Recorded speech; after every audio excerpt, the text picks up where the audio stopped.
Welcome to our channel. So present political topics చూసినట్టయితే కనుక మొన్న బోరుగడ్డ అనిల్ని అరెస్ట్ చేశారు. తర్వాత ఇప్పుడు ప్రయత్నం వల్లభనేని వంశీని అరెస్ట్ చేసే ప్రయత్నంలో ఉన్నారు. సో దీని గురించి మాట్లాడదాం. ప్రస్తుతం మనతో పాటు సీనియర్ జర్నలిస్ట్ డివి శ్రీనివాస్ గారు ఉన్నారు.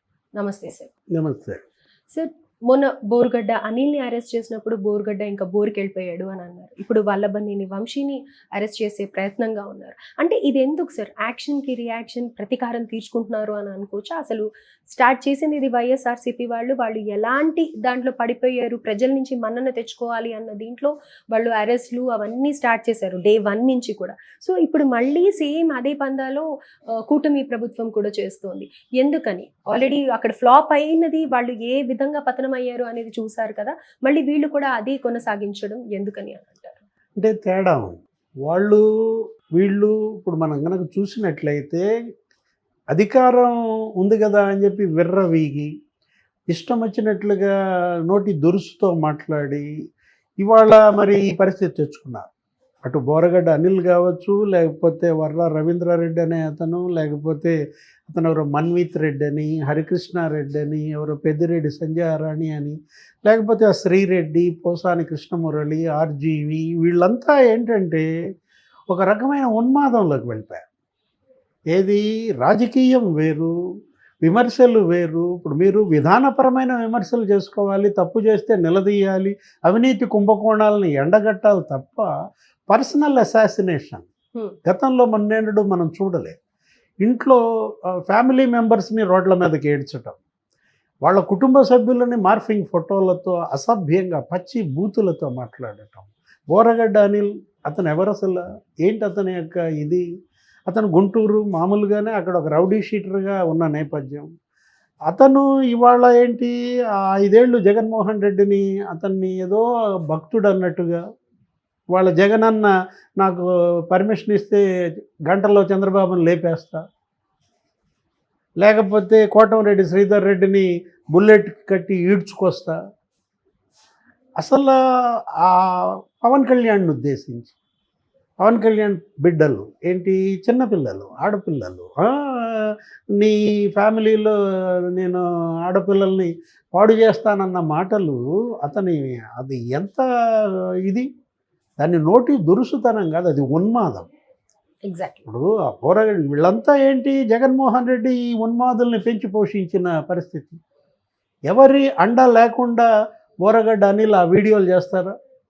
ఎందుకని అనిల్ ఆ విధమైనటువంటి వీడియోలు చేస్తున్నప్పుడు అప్పటి పోలీస్ అతనిపై చర్యలు తీసుకోలేదు?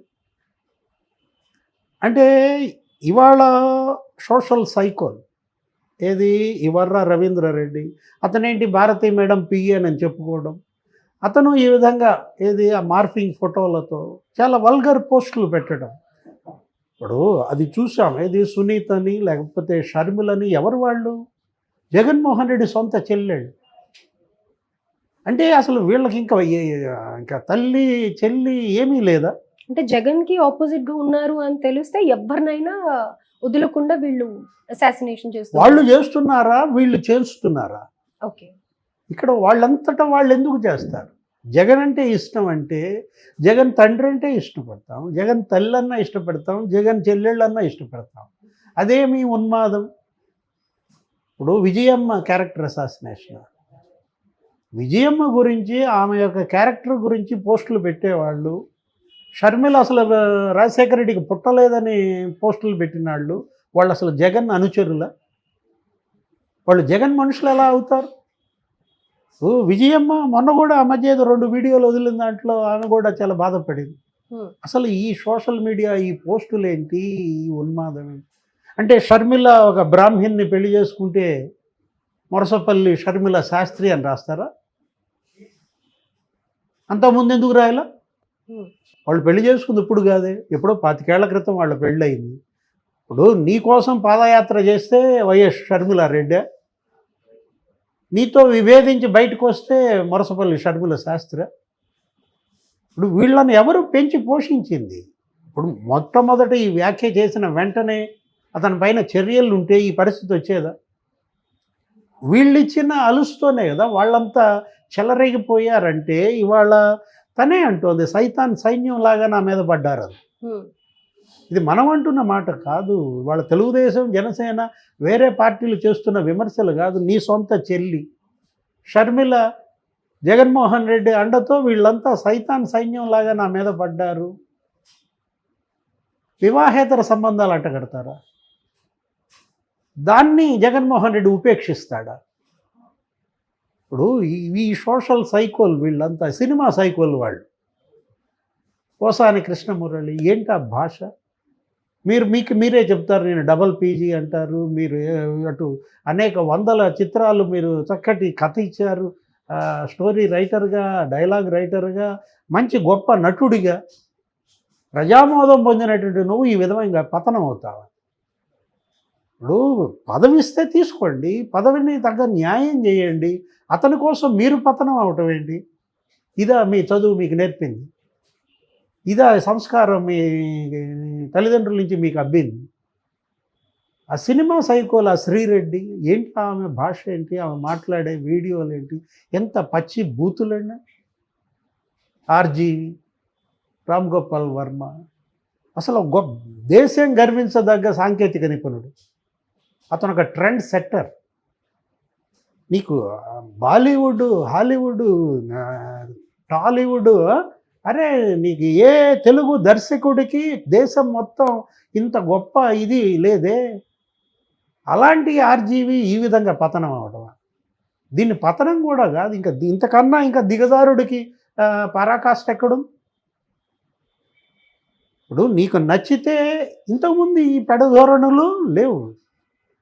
ఒక సినిమా సైకోల్గా వీళ్ళంతా మన కళ్ళ ముందు కనపడుతున్న నేపథ్యంలో ఇక వీళ్ళెవరు? మీరు చెప్పింది వంశీ పొలిటికల్ సైకోలా, రాజకీయ ఉన్మాదమా?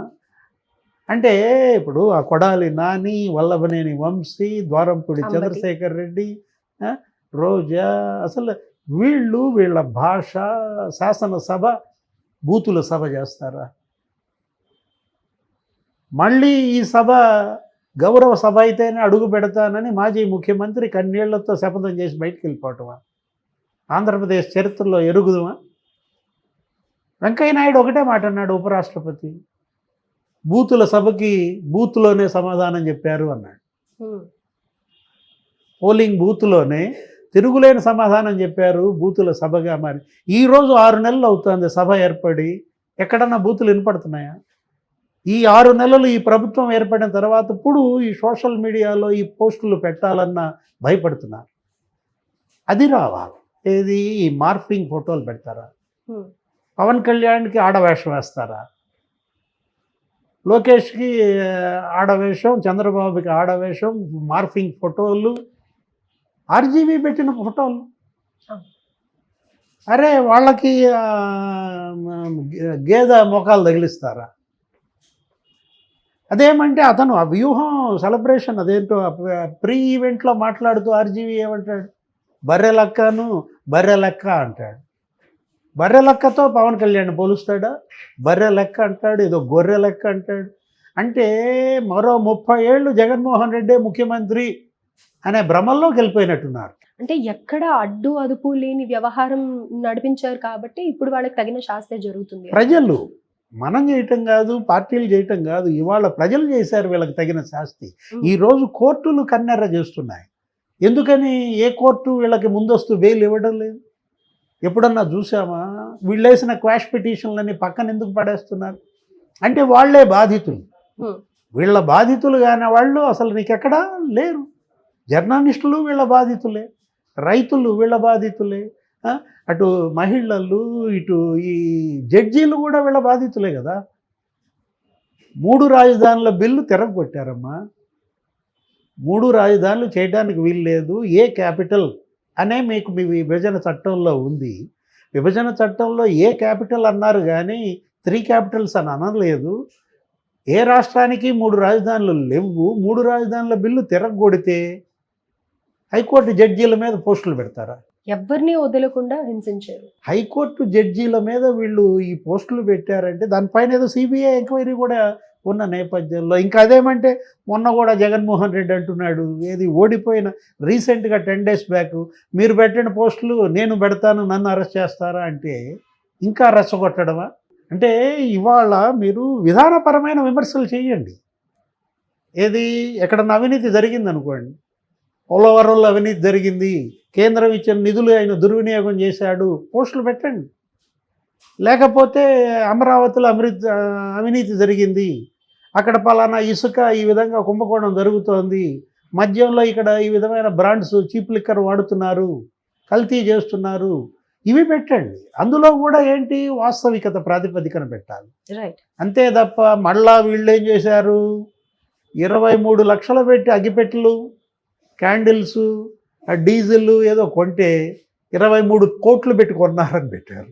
దానికి మళ్ళీ ఇవాళ కేసులు పడుతున్నాయి. రైట్. అంటే ఇవాళ విమర్శ కూడా ఆరోగ్యకరమైన విమర్శ చేయాలి, సద్విమర్శలు చేయాలి. మొన్న కూడా ముఖ్యమంత్రి చంద్రబాబు మాట్లాడుతూ ఏమన్నారు, ఇదేదో ప్రభుత్వమే చేస్తే కాదు, ఇది సంస్కరణ ఇంటి నుంచే ప్రారంభం కావాలన్నాడు. నిన్న కూడా మనం చూసాము, ఏది డీజీపీ కానీ ఆకే రవికృష్ణ, ఏది ఈగిల్ గంజాయి పైన పెట్టినటువంటి ఆ టాస్క్ ఫోర్స్, వాళ్ళు ఏమంటున్నారు, తల్లి ఇవాళ కౌన్సిలర్, రైట్. అమ్మే ఇవాళ తన బిడ్డ ఎక్కడికి వెళ్తున్నాడు, ఎప్పుడు వస్తున్నాడు, అతని గుప్పెట్లో ఏం జరుగుతుంది, ఆ సెల్ ఫోన్లో ఏమవుతుంది, అది ఆ తల్లి తెలుసుకోవాలి. నీ బిడ్డను నువ్వు కట్టడి చేస్తే ఇప్పుడు ఆ బిడ్డ మరి సమాజం మీద పడే అవకాశం లేదు.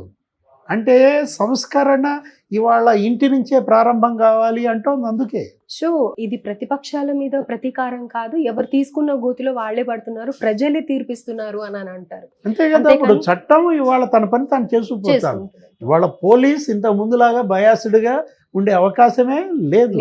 ఈ పని చంద్రబాబు ఒకటే మాట అన్నారు, మొన్న కూడా 5-6 సార్లు మనం విన్నాం, ఏంటి, జగన్మోహన్ రెడ్డి కుటుంబ సభ్యుల పైన పోస్టులు పెట్టినా సహించే ప్రసక్తే లేదు. ఇవాళ జగన్ భార్య భారతి, ఆమె యొక్క మార్ఫింగ్ ఫోటోలో ఆమె మీద వివాహేతర సంబంధాలు ఇలాంటివి పెడుతూ పోస్టులు పెట్టినా కఠినంగా శిక్షించాలి. సో వాళ్ళకే కాదు, ప్రతిపక్షం అని చెప్పి వాళ్ళకే కాదు, ప్రతి ఒక్కరు కూడా అలర్ట్ అవ్వాలి, ఎవరిని పర్సనల్గా ఎఫెక్ట్ చేయొద్దు అన్న ఉద్దేశంతోనే ఫస్ట్ అక్కడి నుంచి ప్రక్షాళన స్టార్ట్ చేసుకుంటూ వచ్చారు. Psycho free Andhra Pradesh. Right, psycho free.